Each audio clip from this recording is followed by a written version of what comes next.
বুঝতে পারছিলাম ভার্সিটির খরচ চালানো আর বাবার পক্ষে সম্ভব হবে না, কারণ অনেক দিন ধরেই বাবার ব্যবসাটা ভালো যাচ্ছে না। তোর জন্য একটা ছেলে দেখছি মা। মা আমার জন্য ছেলে দেখা শুরু করে দিয়েছে। আমি এই ছেলে দেখার মানে বুঝি। 3 মাসের বাসা ভাড়া বাকি ছিল আমাদের। পরের মাসেই বাসা ছেড়ে দিতে হবে। আমাদেরকে হয়তো গ্রামে চলে যেতে হবে।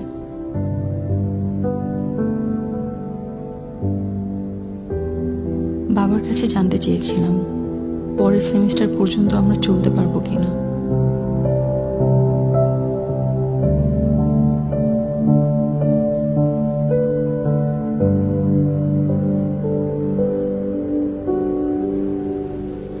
আমি সিদ্ধান্ত নিয়েছিলাম নিজে কিছু করে পড়াশোনা শেষ করব।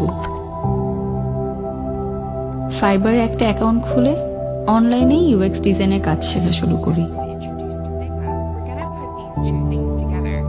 অনেকেই বলতো এভাবে হবে না, কিন্তু আমি থেমে থাকিনি। সব সময় নতুন কিছু শিখে নতুন কোনো স্যাম্পল বানিয়ে আপলোড করতাম। প্রথম দিকে অনেকদিন কোনো অর্ডার পাইনি।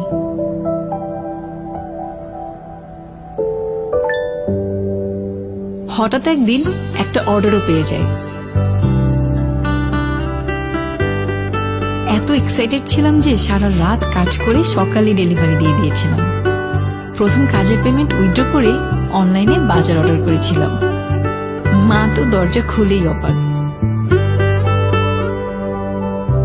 বাবার হাতে আমার প্রথম উপার্জনের টাকা তুলে দিয়েছিলাম। বাবা চেষ্টা করছে তার পুরোনো ব্যবসাটা নতুন করে শুরু করার, আর আমি আমার নিজের পড়াশোনার খরচ চালাচ্ছি ও পরিবারকে হেল্প করছি।